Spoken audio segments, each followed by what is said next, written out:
23వ కీర్తన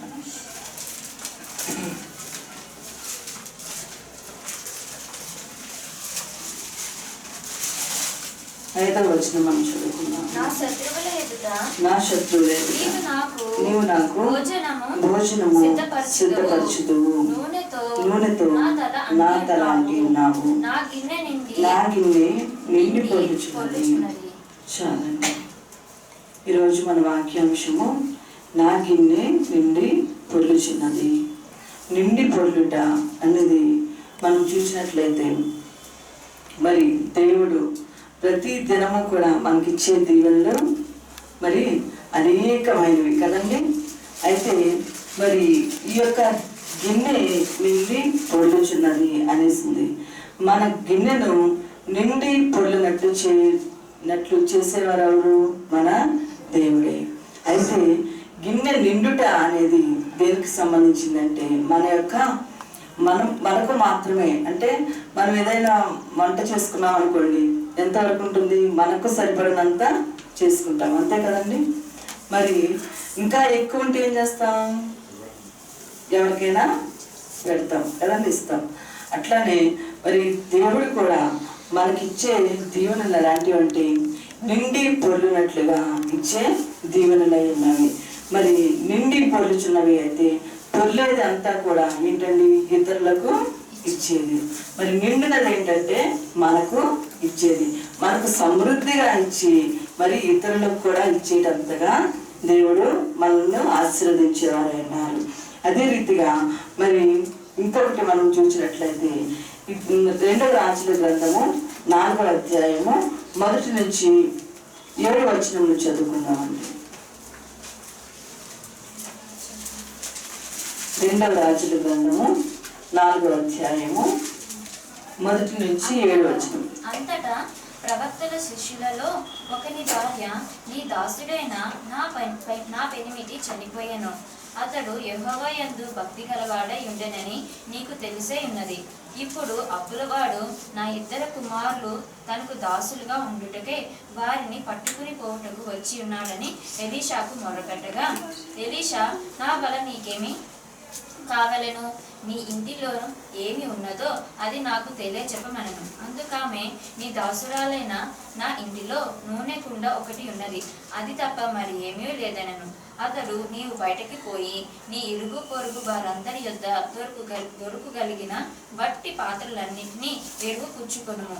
అప్పుడు నీవు నీ ఇంటిలోకి వచ్చి నీవును నీ కుమారులను లోపల నుండి తలుపు మూసి ఆ పాత్రలన్నిటిలో నూనె పోసి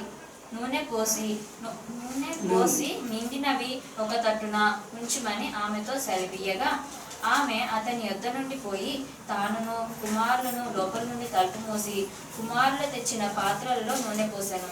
పాత్రలన్నీ నిండిన తరువాత ఇంకా పాత్రలు తెమ్మని ఆమె తన కుమారునితో చెప్పగా, వాడు మరేమీ లేవని చెప్పాను. అంతలో నూనె నిలిచిపోయాను. ఆమె దైవజనుడైన అతని యొద్దకు వచ్చి సంగతి తెలియచెప్పగా, అతడు, నీవు పోయి ఆ నూనెను అమ్మి నీ అప్పు తీర్చి మిగిలిన దానితో నీవును నీ పిల్లలను బ్రతుకుడని ఆమెతో చెప్పాను. చాలండి. 4వ అధ్యాయం 1 నుంచి 7 వచనంలో మనం చూసినట్లయితే మరి ఇక్కడ ఎవరు కనిపిస్తున్నారండి? ఒక విధవరాలు కనిపిస్తున్నారు. అయితే ఆమెకు మరి అనేకమైన అప్పుల భారము, రుణ భారము కలిగి ఉన్నారు. అయితే మరి ఈమె ఏం చేస్తున్నారండి? ప్రవక్త అయిన ఎలీషా యొద్దకు వచ్చి ఉన్నారు. వచ్చి మరి తన యొక్క బాధను వెల్లడిస్తూ ఉన్నారు. మరి నా పరిస్థితి ఇది అని చెప్పి మరి ఎలీషా దగ్గర మొరపెట్టించినట్లుగా చూస్తూ ఉన్నాం.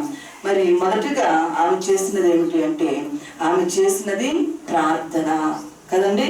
మొదటిగా మరి ఎలీషా మరి వేరే వాళ్ళ దగ్గరికి వెళ్ళొచ్చు కదా, అలాగా వెళ్ళలేదు. కానీ మరి తిన్నగా ఎవరి దగ్గరికి వచ్చింది? ప్రవక్త దగ్గరకు వచ్చింది.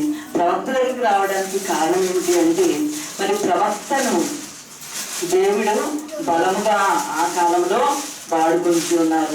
మరి ప్రవక్త ఎవరైనా సరే మరి ఏదైనా ఒక ఊరికి వస్తూ ఉన్నారంటే మరి ఏదో ఒక బలమైన కారణం ఉంది అని చెప్పేసి అంతగా ప్రవక్తకు మరి వాల్యూ ఇచ్చేవారు అనమాట. అంతగా మరి ప్రవక్తను నమ్మేవారు. అదే రీతిగా మరి ఈమె కూడా మరి ఈ యొక్క ప్రవక్తను నమ్మి మరి ప్రభువు దగ్గరకు వచ్చినట్లుగానే ఈ యొక్క ప్రవక్త దగ్గరకు వచ్చి తన యొక్క మర్ర పెట్టుకుని ఉన్నది. ఆ యొక్క మర్రను మరి ఎవరు విన్నారండి? దేవుడు విన్నారు. తను చెప్పింది ప్రవక్తకే, కానీ దేవుడు తన యొక్క మర్రను విని ఉన్నారు. మరి ఇర్మియా రాసిన గ్రంథము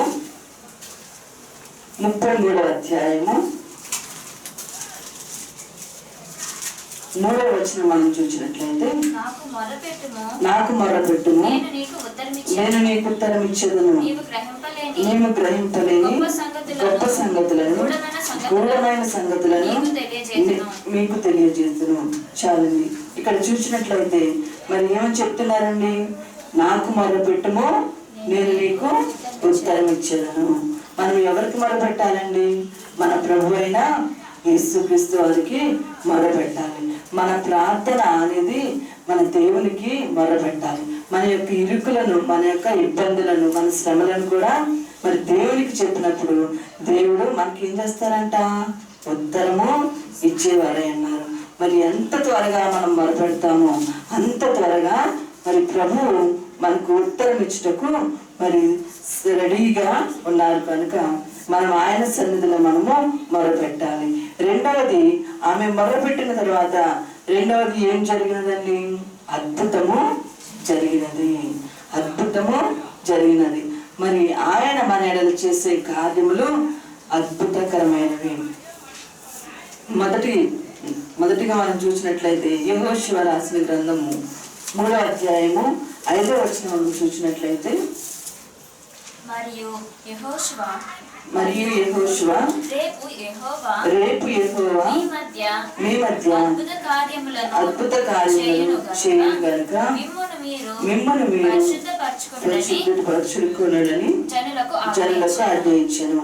మరి ఇక్కడ చూసినట్లయితే మరి యెహోషువ ఏమని చెప్పి ఉన్నారండి? మిమ్మల్ని మీరు పరిశుద్ధ పరచుకోండి. మరి మనకు అద్భుతము జరగాలి, మన జీవితంలో ఆశ్చర్యకారము జరగాలి అంటే మరి మొదటిగా మనం ఏం చేయాలంట? మనలను మనము పరిశుద్ధపరచుకోవాలి, మనల్ని మనము శుద్ధి చేసుకోవాలి. ఎప్పుడైతే దేవుని ఎదుట మనలను మనము శుద్ధి చేసుకుంటామో అప్పుడు దేవుడు మన యొద్దకు వచ్చి మన యొక్క మొరను ఆలకించి మన యొక్క మొరకు సమాధానం ఇచ్చి, మన మొరకు సమాధానం ఎలాంటి సమాధానం అంటే ఆయన ఇచ్చేది? అద్భుతము, ఆశ్చర్యకరమైనటువంటి సమాధానము ఆయన ఇచ్చేవారై ఉన్నారు. అదే రీతిగా మనం చూసినట్లయితే మరి ఈ నిర్గమకాండము 17వ అధ్యాయము 6వ వచనం మనం చూసినట్లయితే,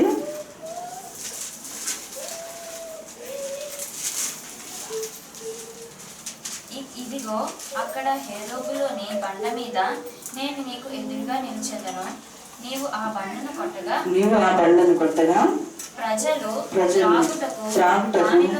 దానిలో నుండి నీళ్లు బయలుదేరిన మోషేతో సెలవీయగా మోషే ఇశ్రాయేలీయుల పెద్దల కన్నుల ఎదుట అట్లు చేసేది. మరి ఆ రీతిగా ప్రభువు ఏం చేస్తున్నారండి? బండ నుండి నీటిని రప్పించి మరి తన ప్రజలైన ఇశ్రాయేలీయులకు త్రాగుటకు మరి ఆ యొక్క జీవజలమును ఇచ్చి వారిని బలపరిచినట్లుగా చూస్తూ ఉన్నాం. అట్లాంటి అద్భుత కార్యములు ప్రభువు చేసేవారు ఉన్నారు మన జీవితంలో కూడా. మరి మత్తయి సువార్తలో చూసినట్లయితే, మత్తయి సువార్తలో కూడా ఉన్నది కదండి. మత్తయి సువార్త 15వ అధ్యాయము 34వ వచనం మనం చూసినట్లయితే, యేసు మీ యొద్ద ఎన్ని రొట్టెలున్నవని వారిని అడగగా వారు 7 రొట్టెలను కొన్ని చిన్న చేపలను ఉన్నవని చెప్పిరి. అప్పుడు ఆయన నేల మీద కూర్చుండుడని జనసమూహమునకు ఆజ్ఞాపించి ఆ 7 రొట్టెలను ఆ చేపలను పట్టుకుని కృతజ్ఞతాస్తుతులు చెల్లించి వాటిని విరిచి తన శిష్యులకు ఇచ్చెను. శిష్యులు జనసమూహమునకు వడ్డించిరి. చాలండి. మరి ఇక్కడ చూసినట్లయితే ఎన్నాయండి అక్కడ 7 రొట్టెలు కొన్ని చిన్న చేపలు. ఈ 7 రొట్టెలు కొన్ని చిన్న చేపలు కూడా మరి మొత్తం అక్కడ వచ్చిన జనులందరికీ కూడా మరి పంచుటకు సరిపోయినవి. మరి దేవుడు అలాంటి అద్భుత కార్యములు చేయగల సమర్థుడు. అదే రీతిగా మొదటి రాజుల గ్రంథము 17వ అధ్యాయము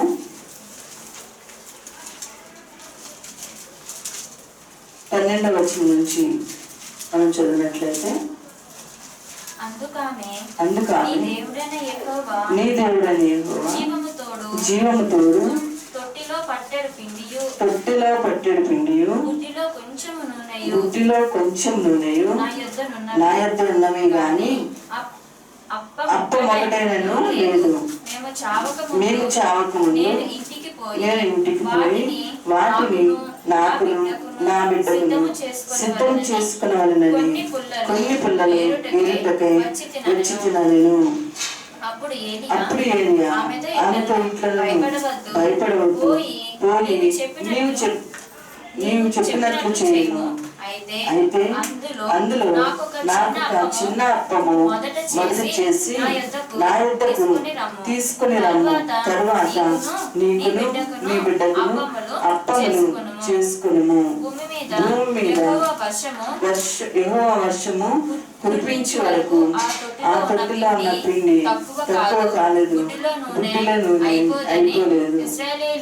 చాలండి. ఇక్కడ మనం చూసినట్లయితే మరి దేవుడు చేసినటువంటి కార్యం ఏమిటండి? ఇక్కడ మరి పట్టెడు పిండి నూనె కూడా ఏమాత్రము తక్కువ లేకుండా మరి మరలా మరి దేవుడు వర్షం కురిపించేంత వరకు కూడా ఆ యొక్క మరి నూనె ఆ పిండి కూడా ఎప్పటికప్పుడు అభివృద్ధి చెందుతూనే ఉంది, మరలా వస్తూనే ఉంది. అదే రీతిగా ఇక్కడ చూసినట్లయితే మరి ఇక్కడ కూడా ఈ యొక్క విధవరాలు మరి ఆలకించి మరి ఏం జరిగిందండి? అక్కడ నూనె అభివృద్ధి చెందింది. మొత్తం నూనెంతా కూడా అన్ని కుండల్లోనికి వేసినట్లుగా చూస్తూ ఉన్నాం. మరి ఈ విధముగా దేవుడు వారి మధ్య గొప్ప అద్భుత కార్యము చేసినారు. మరి దానికి ముందుగా ఏం చేయాలంటే మనము మన హృదయములను పరిశుద్ధపరచుకుని దేవుని సన్నిధిలోనికి వెళ్ళాలి. మూడవదిగా ఈమె చేసిన పని ఏమిటి అంటే మరి దేవుడు ఇచ్చిన దానిని ఆమె పొందుకొని ఉన్నది. పొందుట ఈమె ఏం పొందుకొని ఉన్నదండి? నూనెను పొందుకొని ఉన్నది. నూనె దేనికి సాదృశ్యమైనది అంటే మన యొక్క హృదయంలోని మరి పరిశుద్ధాత్మకు సాదృశ్యమైనది. మరి నూనెను పొందుకున్నట అంటే ఏంటి అంటే మరి తన యొక్క హృదయం నిండా మరి సంతోషమును పొందుకుని ఉన్నది, దేవుడిచ్చే ఆనందమును పొందుకుని ఉన్నది, పరిశుద్ధాత్మ శక్తిని ఆమె పొందుకుని ఉన్నది. మరి భర్త లేకపోయినప్పటికీ ఈమె మరి ఎవరిని ఆశ్రయించింది? దేవుణ్ణి ఆశ్రయించడం వల్ల మరి ఆ యొక్క గృహం అంతటికి యజమానుడు ఎవరయ్యారండి? ఇప్పుడు దేవుడు అయ్యారు. దేవుడే మరి వారి యొక్క కుటుంబానికి యజమానిగా ఉండి ఆ కుటుంబంలో ముందుకు నడిపించినట్లుగా చూస్తున్నాం. అదే రీతిగా యోహాను సువార్త 7వ అధ్యాయము 37వ వచనం మనం చూసినట్లయితే,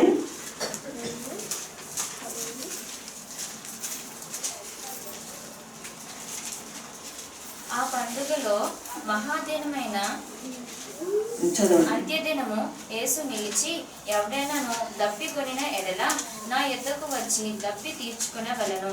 నా యందు విశ్వాసముంచు వాడెవడో లేఖనము చెప్పినట్టు వాని కడుపులో నుండి జీవజల నదులు పారునని బిగ్గరగా చెప్పాను. చాలండి.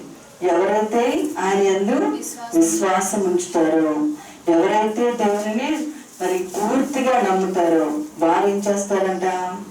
వారి కడుపు నుంచి జీవజల నదులు ఊరును.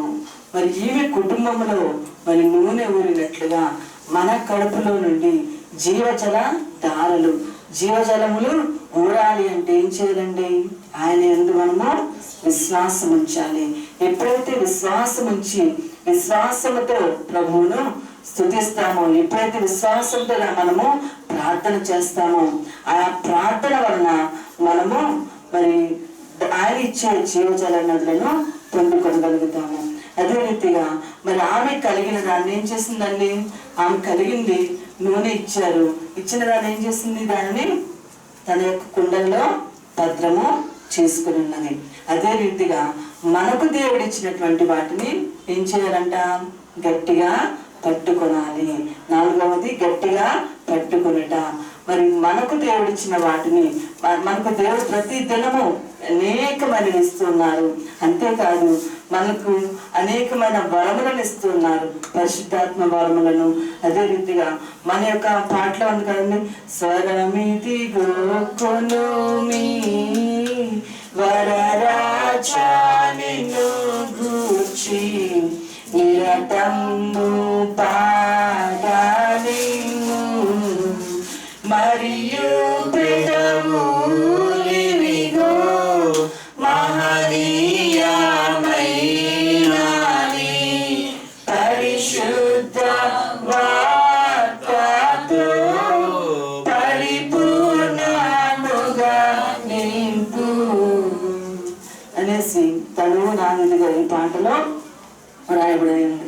ఏంటండి? స్వరమిదిగో కొనుము అనేసి మనకు దేవుడు ఇచ్చినటువంటి ఈ స్వరమును మనము దేవునికి ఇచ్చుట అనేది మరి స్వరమిదిగో కొనుము అంటే మన స్వరముతో దేవుని స్తుతించుట కూడా, మన స్వరముతో దేవుని పాటలు పాడుట, దేవుని మహిమపరచుటే కదండి. మనకి ఇచ్చినటువంటి ఈ పాటలు చూస్తే మొత్తం మన శరీరాలన్నీ కూడా దేవునికి ఏ విధముగా సమర్పణ చేయాలి అనే దాని గురించి అయ్యగారు ఎంతో చక్కగా రాసినారు. చేతుల గురించి, కాళ్ళ గురించి, మీ యొక్క సేవ కొరకు నేను పరిగెట్టాలి మీరు మాకు ఇచ్చినటువంటి కాళ్ళతో అని చెప్పి మరి ప్రతి ఒక్క అవయవం కొరకు చక్కని పాట అయ్యగారు మనకు రాసిచ్చినారు. మనం పాట పాడటము అంటే మరి అది మనము దేవునికి ఒక బలమైన చక్కని గిఫ్ట్ ఇస్తున్నట్టే, దేవునిని మహిమపరుస్తున్నట్లే. అట్టి రీతిగా మరి మనకు కలిగిన దాన్ని మనమును ఉపయోగించుకుని దేవుని సన్నిధిలో దాన్ని వాడుకోనాలి. అలా వాడుతూ ఉంటే ఏమవుతుందండి? దేవుడు మనలను ఆశీర్వదిస్తారు. మరి 5 ఇచ్చారు, ఒకరికి తలాంతులు ఇచ్చారు, మరి ఒకరికి 1 తలాంతు ఇచ్చారు, 10 తలాంతులు ఇచ్చారు. మరి 5 ఇచ్చిన వారు ఏం చేశారు? మరి 5 సంపాదించుకున్నారు. ఎలాగనంటే ఇచ్చిన దానిని ఏం చేశారు? పట్టుకుని మరలా మరికొన్ని సంపాదించుకుని ఉన్నారు. అదే రీతిగా మనము కూడా ఏం చేయాలంటే మన దేవుడు మనకిచ్చే వాటిని మనం పొందుకున్నట మాత్రమే కాకుండా మరి దాని నుంచి దేవుని ఇంకనూ స్తుతించి వాటి గురించి మనం ఇంకనూ ఆయనను మహిమపరిచి ఆయన నుంచి ఇంకా అనేకమైనవి మనము పొందుకొనవచ్చు. మరి ప్రతి దినమూ కూడా మరి ప్రతిరోజు ప్రార్థన చేసేవాళ్ళు ఎవరున్నారండి? ఉదయాన్నే ప్రార్థన చేసేవాళ్ళు చేస్తారు కదా. మరి సాయంత్రం చేస్తారా? నైట్ చేస్తారా పడుకునే ముందు? అలా పడుకునే ముందు కూడా మరి ప్రతిరోజు ప్రార్థన చేయాలంట. ప్రార్థన చేసి మరి పడుకునే ముందు చేసి ఉదయం నుంచి సాయంత్రం వరకు అంటే నైట్ వరకు దేవుడు చేసిన ప్రతి మేలును మనం తలుచుకుంటే ఆయనకు స్తుతి చేయకుండా అసలు ఉండలేము కదండి. అలాగే ప్రతిరోజు కూడా మనం పడుకునే ముందు ఒక్కసారి ఒక 5 minutes కనీసం 2 minutes అయినా సరే మనము స్వపరీక్ష చేసుకున్నానంట. ఈ రోజంతటిలో ఏం చేశాము? దేవుని కొరకు ఎన్ని పాటలు పాడాము? దేవుని కొరకు ఎంత సమయంలో వెచ్చించాము? మరి ఫ్రెండ్స్ కొరకు ఎంత సమయాన్ని వెచ్చించాము? లేకపోతే ఇంటిలో పనుల కొరకు ఎంత సమయాన్ని వెచ్చించాము అనే దాని గురించి ఒక్కసారి మనము స్వపరీక్ష చేసుకోవాలి. అలా స్వపరీక్ష చేసుకుని మరి మరి చాలా సమయాన్ని మనము వ్యర్థం చేస్తూ ఉంటాం. అలా వ్యర్థమయ్యే సమయాన్ని కాదు మనము మరి రేపటి దినమున దీనికి ప్రిఫరెన్స్ ఇవ్వకుండా కనీసం ఒక 5 chapters అయినా చదవాలి, బైబిల్ చదవాలి అని చెప్పి అలా టార్గెట్ పెట్టుకుని రోజు చదువుతూ ఉంటే ఏమవుతుందంట? మనకు ఆత్మీయ జ్ఞానమును దేవుడు అనుగ్రహిస్తారంట. అయ్యగారు చెప్పింది ఏంటి అంటే కనీసం దినముకు 10 అధ్యాయాలు చదవాలంటండి. భోజనానికి ముందు మరి కనీసం 5 అధ్యాయాలు పూర్తి చేస్తేనే భోజనము చెయ్యాలంట. నిజంగా అలాగే మనం అనుకుంటాం, కానీ అలా చేసేవాళ్ళు చాలా తక్కువ మంది. అలాగా చేస్తే దేవుడు మరి మరింత జ్ఞానమును, మరింత ఆశీర్వాదమును ఇచ్చేవారైనాడు. దేవుడు మనకి ఇవ్వట్లేదు అని మనం అనుకునే కంటే దేవునికి మనం ఏమిస్తున్నాము? మన యొక్క సమయాన్ని ఇస్తున్నామా? లేకపోతే దేవుని సన్నిధిలో మనము ఎలాగ గడుపుతున్నాం? కనీసం ఒక అరగంట అయినా దేవునికి రోజులో ఇవ్వగలుగుతున్నామా అనేది మరి ప్రతి దినము కూడా ఒకసారి పరీక్ష చేసుకోవాలి. పరీక్ష చేసుకుని మనకు కలిగిన దాన్ని, దేవుడు మనకిచ్చిన దాన్ని బట్టి స్తుతి చేసి దానిని గట్టిగా పట్టుకుని మరి ఇంకొంచెం కృషి చేశామనుకోండి, దేవుడు మరిన్ని దీవెనలు ఇచ్చేవారు ఉన్నారు. ఆయన ఇచ్చే దీవెన ఎలాంటిదండి? పొంగి పొరలే దీవెన. నా గిన్నె నిండి పొర్లుచున్నది. మరి పొర్లుచున్న ఉండేటువంటి దీవెన, ఆశీర్వాదము మనకిచ్చేవారు ఉన్నారు. అదే రీతిగా మనం చూసినట్లయితే ఈ కలిగిన దాన్ని పట్టుకునేట అనేది మనం చూసినట్లయితే ప్రకటన గ్రంథము 3వ అధ్యాయము 11వ వచనం మనం చూద్దామండి.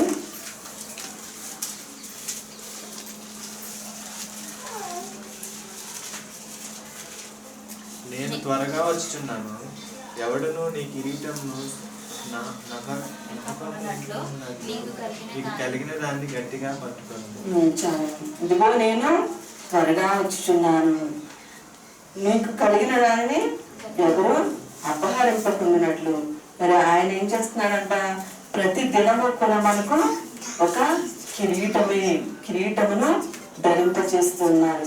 దానిని మనం గట్టిగా పట్టుకోవాలి. ఒకవేళ దాన్ని బట్టి మనం స్తుతి చేయలేదనుకోండి, దాన్ని బట్టి మనము దేవుని మహిమపరచలేదనుకోండి, అప్పుడు దానివల్ల ఏదైనా ప్రయోజనం ఉంటుందా? ప్రయోజనము ఉండదు. కనుక మనకిచ్చిన కిరీటము, దేవుడు మనకిచ్చే దీవెనలను, మనకిచ్చే ఆశీర్వాదములను, మనకిచ్చే తలాంతులను, మనకిచ్చే వరములను అన్నింటినీ కూడా మనం గట్టిగా పట్టుకుని దేవుని సన్నిధిలో మనము అడగాలంట. అప్పుడు గట్టిగా పట్టుకున్నప్పుడు ఏం చేస్తాడంట? దేవుడు త్వరగా వచ్చినప్పుడు మనము సిద్ధపడిన వారు అనే ఉంటాము. అదే రీతిగా మరి యోబు రాసిన గ్రంథము 29వ అధ్యాయము 6వ వచనం మనం చూసినట్లయితే,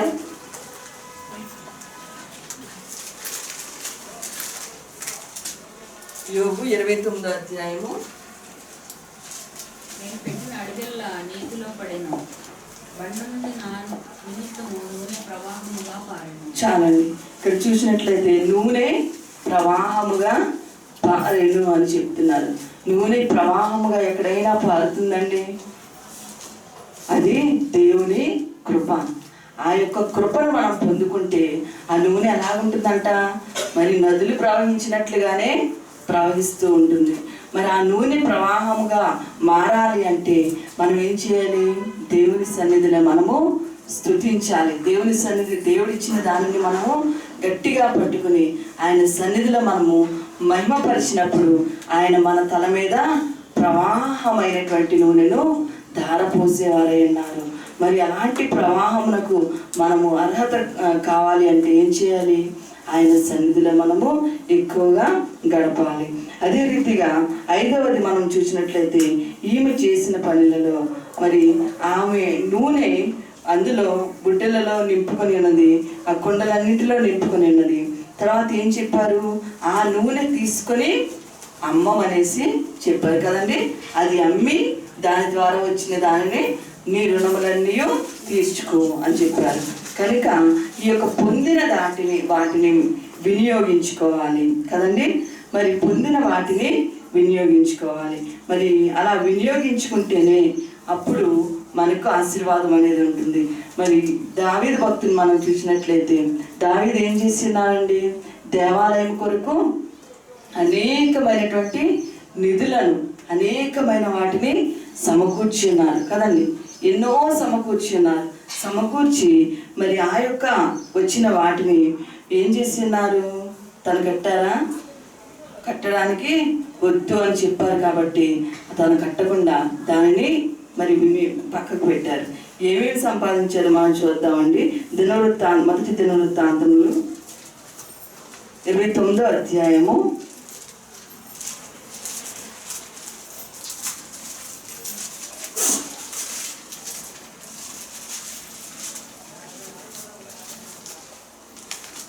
29వ అధ్యాయము మొదటి నుంచి చదువుకుందాం. తరువాత రాజైన దావీదు సర్వ సమాజంతో ఇలాగూ సెలవిచ్చెను. దేవుడు కోరుకొనిన నా కుమారుడైన సొలొమోను ఇంకను లేత ప్రాయము గల బాలుడై ఉన్నాడు. కట్టబోవు ఆలయము మనుషునికి కాదు, దేవుడైన యెహోవాకే కనుక ఈ పని బహు గొప్పది. చాలు. ఇక్కడ చూసినట్లయితే మరి దేవుడు కోరుకున్నటువంటి కుమారుడైన సొలొమోను లేత ప్రాయం గలవాడు అని చెప్పి మరి ఏం చేసి ఉన్నాడట, ఈ యొక్క వెండిని బంగారమును అంతటిని ఇత్తడిని అంతటిని కూడా మరి సమకూర్చినట్లుగా మనము చూస్తూ ఉన్నాం. మరి 3వ వచనం నుంచి మనం చూసినట్లయితే, మరియు నా దేవుని మందిరం మీద నాకు కలిగిన మక్కువ చేత నేను ఆ ప్రతిష్టమైన మందిరము నిమిత్తము సంపాదించిన వస్తువులు గాక నా స్వంతమైన బంగారమును వెండిని నా దేవుని మందిరము నిమిత్తము నేను ఇచ్చేదను. గదుల గోడల రేకు మూతలకు బంగారపు పనికిని బంగారమును వెండి పనికిని వెండిని పనివారు చేయు ప్రతి విధమైన పనికి 6,000 మనుగుల ఓఫీరు బంగారమును 14,000 మనుగుల పుటము వేయబడిన వెండిని ఇచ్చుచున్నాను. ఈ దినమున యెహోవాకు ప్రతిష్ఠితముగా మనఃపూర్వకముగా ఇచ్చువారెవరైనా మీలో ఉన్నారా? అప్పుడు చాలండి. ఇక్కడ చూసినట్లయితే మరి ఎంత బంగారం సంపాదించారు, అనేకమైనటువంటి మనుగుల బంగారమును వెండిని ఇత్తడి రేకులను సమస్తమును కూడా మరి దావీదు సంపాదించి పెట్టి ఉన్నారు.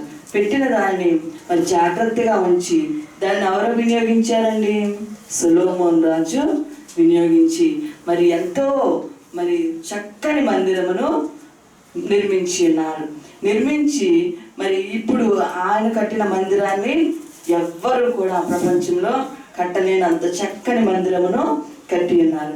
అంత జ్ఞాన వివేకములను సొలొమోనుకిచ్చి మరి దేవుడు వాడుకొని ఉన్నారు. అదే రీతిగా మరి మనకిచ్చిన వాటిని మనం ఏం చేయాలంట? గట్టిగా పట్టుకొని వాటిని వినియోగించాలి, దేవుని కొరకు వినియోగించాలి. అప్పుడు దేవుడు మనలను ఆశీర్వదించేవారే అన్నారు. మరి ఒకటి 6వది మనం చూసినట్లయితే 6వది సమకూర్చుట. దేవుడు మనలను మనకిచ్చుట మాత్రమే కాదు, మనలను ఒక బలమైన యోధులనుగా ఆయన సమకూర్చేవారే అన్నారు.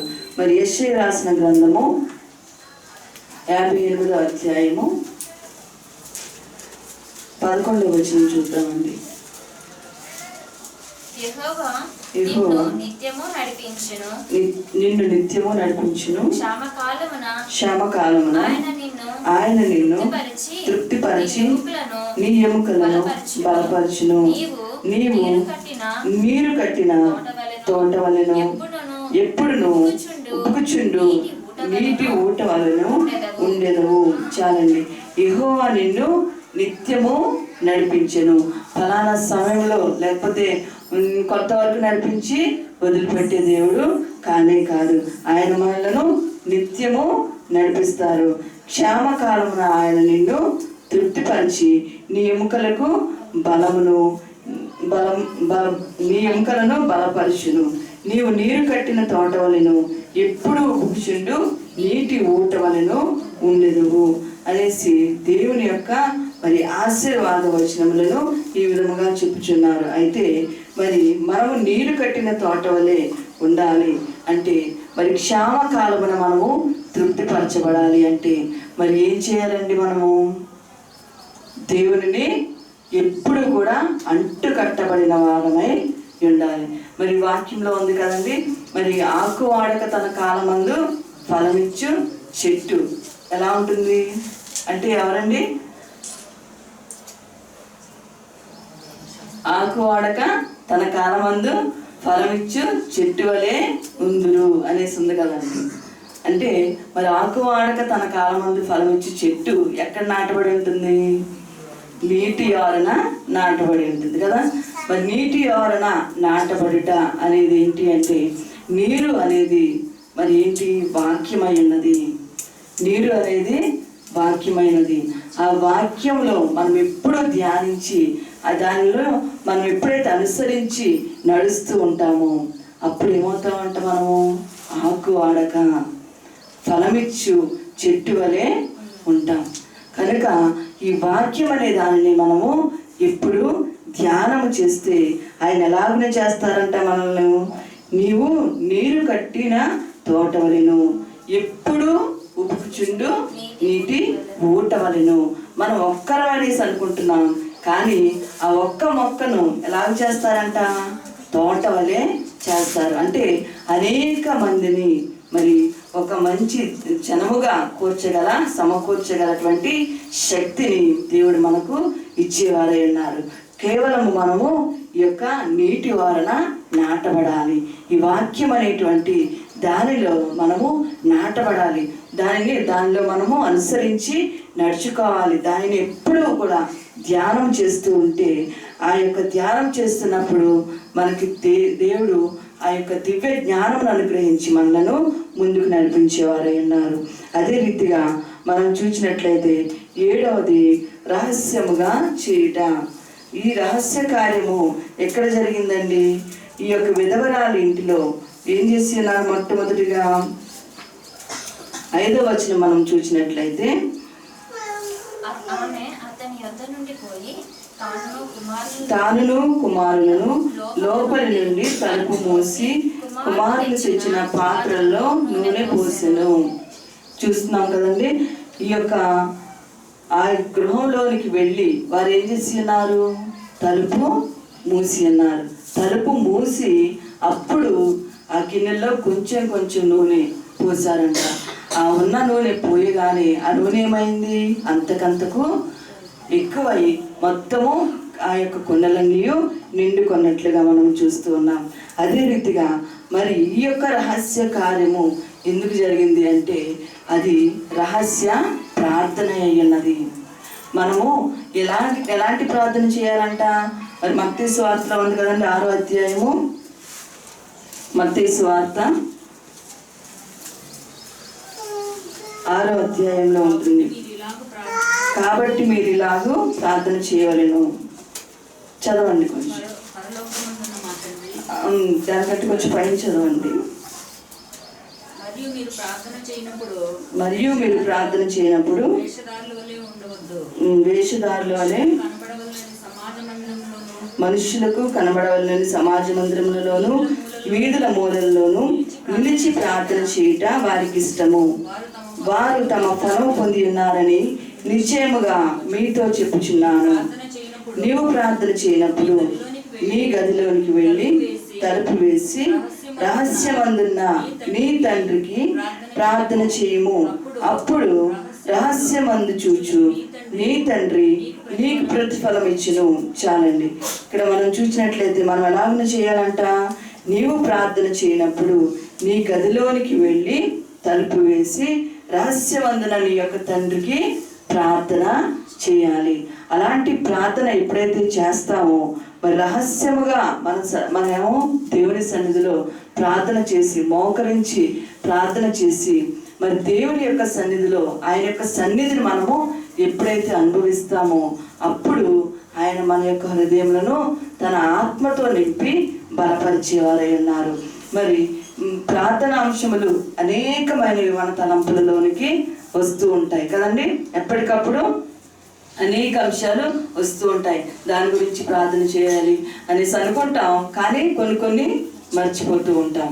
మరి కొన్నిసార్లు ఏం చేస్తుంటాం అంటే మోకరించి గబా గబా గబా గబా గబా చెప్పేసేసి మరి ఆమెనేస్తాం కదండి. అలాగనేసి ప్రార్థన ముగించేస్తాం. కానీ అలాగన కాదు ప్రార్థన చేసేది. మోకరించి ప్రార్థన చేసేటప్పుడు మన ప్రార్థనాంశములన్నిటినీ దేవుని సన్నిధిలో పెట్టి తర్వాత ఏం చేయాలంట? అవి నెరవేర్చున్నందుకు స్తుతి అని చెప్పి ఎప్పుడైతే జరగని వాటి కొరకు జరిగినదని చెప్పి విశ్వాసముతో మనము స్తుతి చేస్తామో అప్పుడు ఆ విశ్వాసమును చూచి మన తండ్రి ఆ యొక్క క్రియలను ప్రారంభిస్తారంట. కనుక అది పొంది ఉన్నామని నమ్మి మరి గొప్ప దృఢ నిశ్చయంతో మనము ప్రార్థన చేసి లేవాలంట. అలా లెగిస్తే అప్పుడు ఆయన ఏం చేస్తారు, ఆయన యొక్క సన్నిధిని, ఆయన యొక్క ప్రసన్నతను మనకి ఇచ్చి మరలా హృదయానందంతో నింపి బయటకు తీసుకుని వస్తారు. అదే రీతిగా మనము ప్రార్థన అనేది ఆ విధముగా చేసి రహస్యమైన ప్రార్థన చేసి అప్పుడు మనం దేవుని సన్నిధిలో ఉండి మనం అనేకమైన ఈవులను పొందుకొనవచ్చు. అదే రీతిగా మరి పెండ్లి కుమార్తె ఎలాగ సిద్ధపడుతుందండి? గదిలో సిద్ధపడుతుంది కదండి. అందరికీ తెలిసినట్లు బయటకు వచ్చి సిద్ధపరుస్తారా? లేదు కదండి. లోపలికి తీసుకుని వెళ్ళి మరి చక్కగా ఆమెను సిద్ధపరిచి వివాహం కొరకు బయటకు తీసుకుని వస్తారు. అదే రీతిగా మరి పెండ్లి కుమార్తె సంఘమైన మనము కూడా ఎలాగో సిద్ధపడాలంట, దేవుని సన్నిధిలోనికి వెళ్ళి గది వేసి తలుపులు వేసి గదిలోనికి వెళ్ళి ప్రార్థన చేసి ప్రభు ఇచ్చే ఆయన యొక్క మహిమను పొందుకొని అప్పుడు బయటకు రావాలి. అలాగన దినదినము మనము చేసి అలా చేసినట్లయితే దినదినము దేవుడు మనకు అనేకమైన వరములను అనేకమైనటువంటి ఈవులను ఇచ్చి మనలను పెండ్లి కుమార్తెగా సిద్ధపరిచేవారై ఉన్నారు. అలాంటి సిద్ధపాటు అలాంటి దీవెన ప్రభు మనకు అందరికీ అనుగ్రహించి దీవించును గాక. ఆమేన్. చిన్న ప్రార్థన చేసుకుందామండి. మహిమోన్నతుడా, మహిమా స్వరూపి, మీ ఘనమైన నామమునకు కోటాను కోట్ల వందనములు, స్తుతులు, స్తోత్రములు చెల్లిస్తున్నాను తండ్రి. దేవా, మీరు అందించిన ఈ యొక్క వాక్యం నిమిత్తమై స్తోత్రములు తండ్రి. ప్రభా, ఖాళీగా ఉన్న మా యొక్క హృదయములను మీ యొక్క నూనెతో మమ్మల్ని నింపండి ప్రభా. తండ్రి, మీ యొక్క ఆత్మతో మమ్మల్ని నింపండి. నా గిన్నె నిండి పొర్లుచున్నది అని దావీదు భక్తులు సెలవిస్తున్న రీతిగా తండ్రి, మా యొక్క హృదయములను మీ యొక్క ఆత్మతో, మీ యొక్క శక్తితో, మీ యొక్క బలమైన సంతోషముతో, ఆనందంతో మమ్మల్ని నింపండి. మీ యొక్క ఆత్మానుభవమును మాకు దయచేయండి ప్రభా. విత్తబడిన ఈ యొక్క వాక్యము నీ బిడ్డలందరి హృదయంలో నాటబడుటకు సహాయం చేయండి దేవాది. విత్తబడినటువంటి దానికి ప్రభా మీరే వారి హృదయంలో నాటబడుటకును దాన్ని గ్రహించుకున్నటకును మీ సహాయం అందించి మంచి నేలను పడిన విత్తనములుగా చేయమని ప్రార్థిస్తున్నాను. సహాయం చేయండి, కృపను చూపించండి. మా యొక్క హృదయములను మీ యొక్క ఆత్మతో నింపి బలపరచమని మంచి బోధకుడును మా రక్షకుడినైన యేసుక్రీస్తు నామమున ప్రార్థించుచున్నాను తండ్రి. ఆమేన్. ఈ అవకాశం ఇచ్చినటువంటి అయ్యగారికి నా వందనాలు.